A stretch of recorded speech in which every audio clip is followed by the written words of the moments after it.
I'm about to tell you something that will either scare you away from iRacing or make you understand why you absolutely need to do it. 9 months ago, I spent money to become worse at something. I bought a steering wheel, pedals, a chair, well, a mix between a deck chair and a racing chair, a subscription, and I told myself I would be in the top 1% within 3 months, making prize money, competing in the Porsche Cup, being the best of the best. It didn't happen. Instead, I got slower, more frustrated, and I crashed into things I didn't know existed. But here's the thing. That was the best investment I've ever made. Not because I got faster, but because of what happened along the way. And if you're thinking about iRacing, you need to hear this first.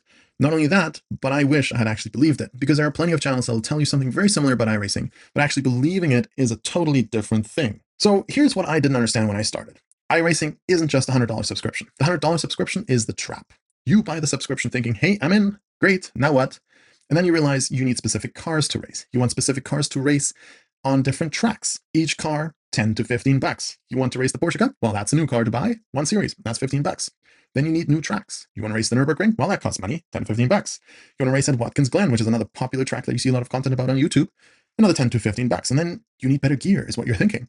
A steering wheel, if you don't have one, 200 to 2,000 bucks. Pedals, proper rig, better seat, better chair, right? All those things. Gloves, so that your greasy hands don't make the steering wheel that you just bought for expensive money all sticky. Everything costs money. By month 1, I'd spend roughly 500 bucks. And I was still terrible at iRacing. But here's the real problem. Some people have the idea that the more money they spend, the more money will make them faster. So they keep spending. Better wheel, better pedals, better seat. You think this time this will make the difference. This purchase will make the difference. It doesn't. So I did what any rational person would do initially. I blamed the gear once I became frustrated with my iRacing results when I couldn't keep the car on track at all the first couple of races. Maybe I just need a load cell pedal. Maybe this wheel isn't precise enough. Maybe this chair isn't ergonomic. But right before I went down that rabbit hole of spending more money, I watched my own replays. I watched faster drivers. Did they have better equipment? Sure, sometimes, but not always. I was braking way too early. I was missing apexes. I was driving the car in ways that wasn't supposed to be driven around this track. And I was taking lines that made absolutely no sense. I was doing everything wrong. And no amount of money was going to fix that. The gear didn't matter. The money didn't matter. What mattered was understanding that I didn't understand anything. The real problem was not the chair. The real problem was me sitting in that chair. So I made a decision. Stop chasing podiums and start chasing clean races. Instead of trying to pass every car and find every gap, I focused on just one thing. Finish the race without incidents. That's it. Not winning, not top 5, just to finish as cleanly as possible. My safety rating became the goal, not the iRating. And here's what happened. By focusing on staying out of trouble, I actually got better. Because I wasn't crashing, I was learning. I wasn't crashing in turn 1 or lap 1. I had an additional 10 to 12 laps depending on the track to just get more experience. I was analyzing what worked and what didn't work. I was understanding the car instead of just throwing it at corners and hoping for the best. That realization hit different. Because now I had a choice. I could keep blaming the gear and hoping for luck, or actually develop technique and personal discipline. I chose the latter, and I'm still on that process. I'm still chasing that discipline and technique. But things started to change. I did something radical. I stopped buying stuff, no more new cars, no new tracks, for pretty much half a year. And I just started learning. I watched faster drivers, not to feel bad about myself, but to understand what they were doing differently. I realized something that sounds obvious now, but felt revolutionary then. They weren't doing anything magical. They were just doing the basics correctly every lap, every corner, consistently chaining proper basics together. That's it.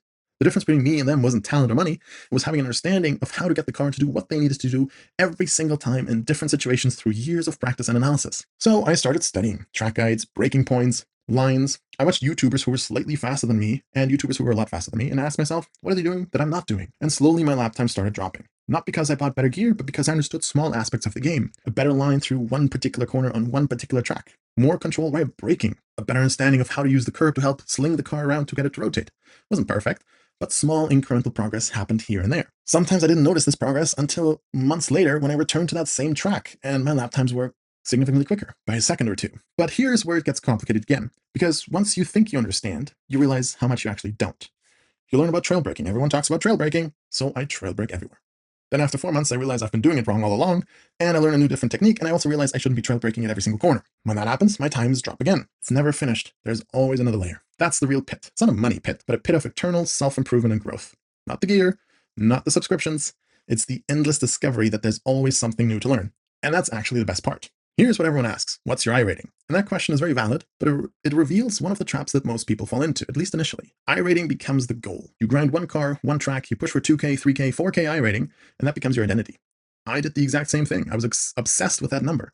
I was thinking once I hit 1400 in Mazda, I'll be good. Once I hit 1800, I'll be solid. It's a quick road from there to be a 10K driver, I thought. But then something happened that broke that obsession. I tried a new car, the GT4, and my iRating tanked. It dropped like 300 points very rapidly because I was learning something completely new. And instead of feeling like a failure, it felt like freedom. because I realized iRating isn't my goal just yet. It will become the goal at some point in the near future, but it wasn't my goal just yet. Learning is the goal for now. I love iRacing for one reason. I get to drive cars that I'll never own on tracks I'll never visit in a game that lets me be terrible at new things without the consequence of having to pay for repairs on an expensive car that I could never afford. So why would I restrict myself to just one car to protect a number? Don't get me wrong, there will be a time in a season, or maybe 6 months, or maybe an entire year, where I'm going to be aiming to get that number as high as possible, but it's not just yet. Here's the problem.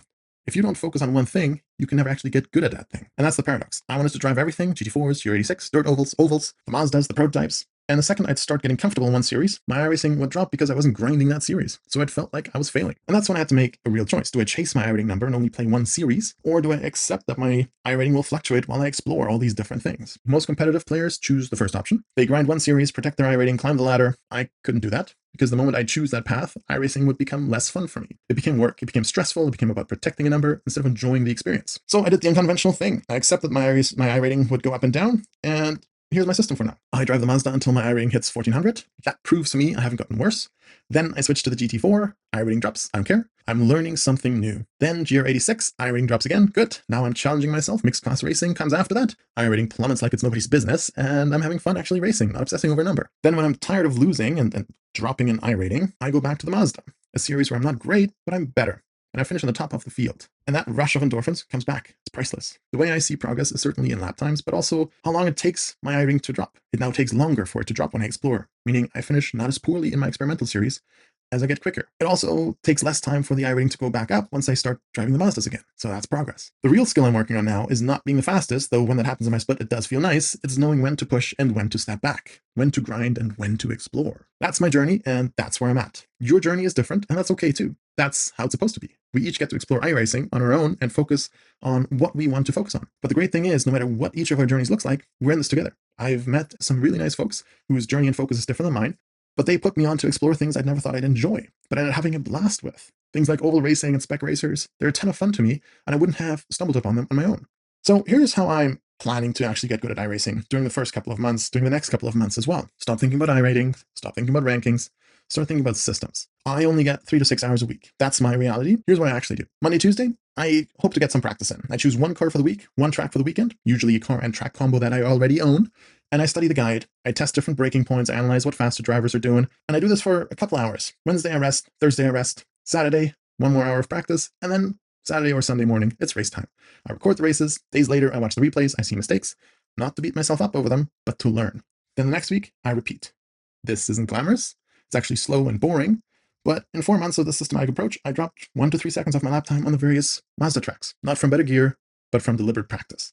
1 to 3 seconds, that sounds small until you realize a second can sometimes be the difference between top 5 and top 10, between being competitive in your split and struggling. And I didn't buy anything new, I just practiced deliberately. So here's the key. Your plan has to fit your life, not the other way around. If you only have a few hours a week, you can't compete with people grinding 30 hours a week. But you can compete within your own constraints. Develop the system that works for your life. The numbers will take care of themselves. The iRating will climb. But more importantly, you'll actually enjoy the climb. Remember to have fun. iRacing is great.